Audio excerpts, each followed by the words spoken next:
Alô, amigos do canal Olho no Vasco, Maurício Ribeiro para mais um pré-jogo. O Vasco joga amanhã, às 19 horas, contra o CRB em São Januário. O Vasco segue em terceiro lugar e foi beneficiado com o resultado do Grêmio, que empatou o seu jogo da 21ª rodada. Com isso, o Vasco ganhando do CRB, ele se consolida novamente na segunda colocação, abre um pouco mais de ponto para quem está no quinto lugar, e desta forma ele começa a subir novamente na tabela. As últimas semanas do Vasco foram um pouco conturbadas por questões jurídicas, por questões de SAF, mas antes de qualquer coisa, por um modelo de jogo que o Vasco vinha adotando e fez com que nos últimos 15 ou 18 pontos disputados o Vasco ganhasse 5 ou 6 pontos. Isso trouxe instabilidade à equipe, trouxe instabilidade ao grupo e trouxe desconfiança à torcida. E com a demissão do técnico Maurício Souza, o Vasco vai com o auxiliar interino Emílio Faro para o jogo contra a CRB e, claro, também para o jogo contra a Chapecoense, que vai marcar a estreia, possivelmente, do Alex Teixeira. O Vasco segue em terceiro lugar, podendo ultrapassar o Grêmio, como já falamos, e a expectativa é que o Vasco, com o Emílio Faro, que nas duas oportunidades que esteve à frente do Vasco até que viesse o técnico, o Vasco ganhou do Náutico, o Vasco ganhou do Cruzeiro jogando bem. Jogando bem de que forma? É como o Vasco tem que jogar. Não adianta querer propor jogo como o Maurício Souza queria propor. O Vasco tem que jogar fechado, como eu brinco dizendo, brincadeira de roda, é mão dada. A distância entre a primeira linha, seja dos laterais, esquerdo ou direito, aos zagueiros, elas têm que ser o espaço de uma mão. Ou seja, não tem que abrir os laterais, como o antigo treinador queria, para as linhas laterais, espaçando fisicamente eles dos zagueiros. O segredo do Vasco era o agrupamento, ou seja, os laterais, do lateral esquerdo ao lateral direito, eles jogavam muito próximos, o Yuri de primeiro volante ele muito próximo, soltando um pouco mais o Andrei para encostar no Nenê, e ali na frente o Peck, o Raniel, que o Getúlio não está liberado ainda, e o Figueiredo. E assim o Vasco construiu uma pontuação muito importante no primeiro turno, o que lhe fez permanecer hoje na terceira posição, ganhando, dando um salto para a segunda colocação e abrindo mais pontos do quinto colocado.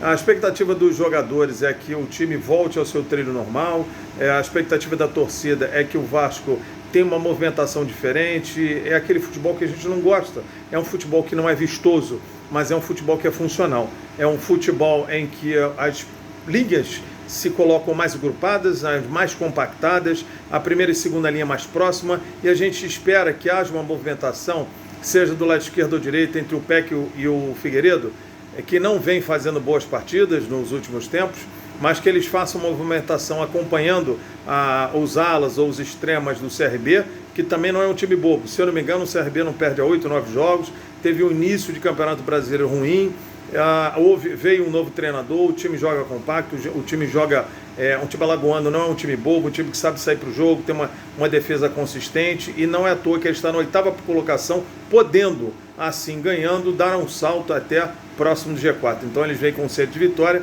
e o Vasco tem que ficar muito atento à movimentação do CRB. A torcida do Vasco, mais uma vez, já lotou, comprou todos os ingressos possíveis e imaginários, e pasmem, esse vídeo está sendo gravado hoje, quarta-feira. O jogo contra o CRB é amanhã na quinta, e o jogo contra a Chapecoense é domingo, e os ingressos para o jogo contra a Chapecoense já estão esgotados. O que falar da torcida do Vasco? É um fenômeno, é uma coisa que é uma torcida que tem que ser estudada no planeta, em todas as escolas, tem que ser entendida, esse amor substancial, esse amor absurdo, gigante que a torcida do Vasco tem pelo clube, e a gente brinca dizendo que não é um clube que tem uma torcida, é uma torcida que escolheu um clube para chamar de seu. E você imagina, com jogadores, obviamente que a gente gostaria e quer jogadores de prateleira 01, não desmerecendo que porque estão fazendo um trabalho espetacular, a torcida já comparece dessa maneira. Você imagina o Vasco agregando com os que estão e podendo trazer reforços importantes de primeira monta do futebol brasileiro e do futebol mundial.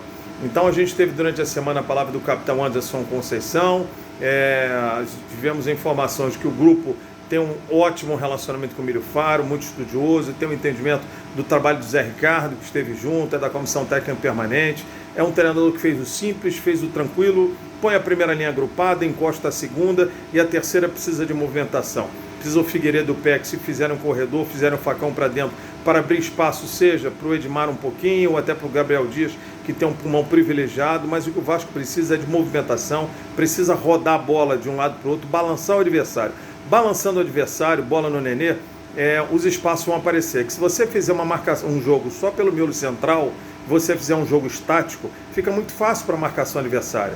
Se você não se movimentar, se você não inverter as linhas da direita para a esquerda, da esquerda para a direita, trabalha o centro, você fizer esse balanço para deixar o adversário correndo de um lado para o outro, você facilita a marcação. Então o Vasco precisa, na minha opinião, que as linhas estejam muito próximas, que elas estejam compactadas, não só as linhas, mas os jogadores, e que ele tenha uma dinâmica maior na saída de bola. O que eu quero dizer com isso? Aproveitar talvez um pouco do pulmão do Gabriel Dias, o menino Peck e o Figueiredo, que eles deem uma movimentação com velocidade e intensidade ali na frente, para que a bola no pé do Nenê, ele possa fazer uma ligação para esses jogadores. E o nosso ataque, nós temos o nosso artilheiro Raniel, não é um centroavante que eu gosto, mas como o Getúlio está machucado, a gente tem algumas opções. Gostaria de ver que o Emílio Faro pudesse lançar o Ignaldo e gostaria de que ele lançasse também o Marlon Gomes.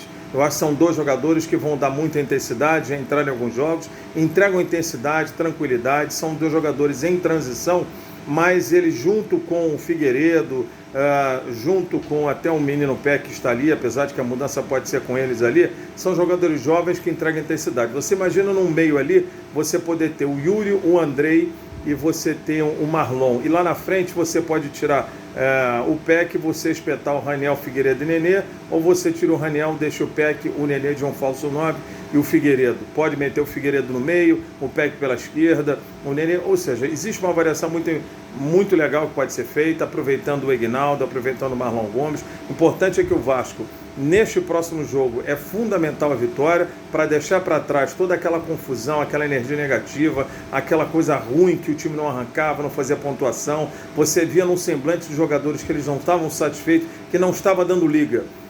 O profissional que estava até tinha boa vontade, podia fazer bons treinamentos segundo os próprios jogadores, mas não deu liga, porque o Vasco foi um campeonato inteiro acostumado ao modelo de jogo, aquele modelo feio que a gente não gosta, mas é como tem que ser, é como tem que jogar contra o CRB, tem que jogar fechadinho, ali atrás a primeira linha fechadinha, a segunda linha fechadinha, saindo o menino Andrei, o Nenê recebendo bola e os três ali na frente procurando se movimentar. Desta maneira, a gente joga por uma ou outra bola, é como estava funcionando e como o Vasco estava ganhando. Então é importante que o time volte ao seu centro, que o time volte e tenha aquele entendimento que eu tenho certeza que terá da forma com que ele jogava, que vinha fazendo a pontuação, e o astral melhora, o astral muda, com a vitória muda, e aí nós vamos em grande para o jogo contra a Chapecoense, 2 jogos em casa, a chance do Vasco, se não me engano, ir para 38 pontos, e contra a Chapecoense, mais 3 pontos na vitória e na 41.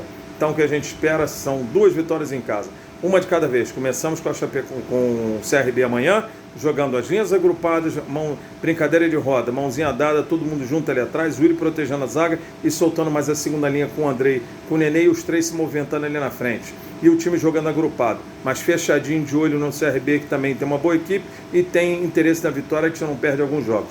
Então é isso aí, amigos. O Vasco tem uma grande chance de dar um salto na tabela, abrir espaço para o quinto colocado e voltar a colocar o trem-bala da colina nos trilhos. Ok? Vasco joga amanhã contra o CRB às 19 horas, buscando se consolidar novamente na segunda colocação. Beleza? Saudações vascaínas. Se inscreva, canal Olho no Vasco, compartilhe geral, coloque nos seus grupos, não custa nada, ajude o canal a dar uma crescida aí e vamos lá, para mais uma vitória do Vasco. E para a semana tem novidades, para a semana tem a SAF, tem reunião hoje, que vai ser transmitida pela Vasco TV do Conselho, tem daqui a alguns dias a previsão que seja para 7, correndo tudo bem, a convocação da AGE para o sócio aprovar ou não a entrada da 777. E a 777 entrando, me parece que a torcida do Vasco vai ganhar 2 presentes de peso aí. Valeu, saudações vascaínas.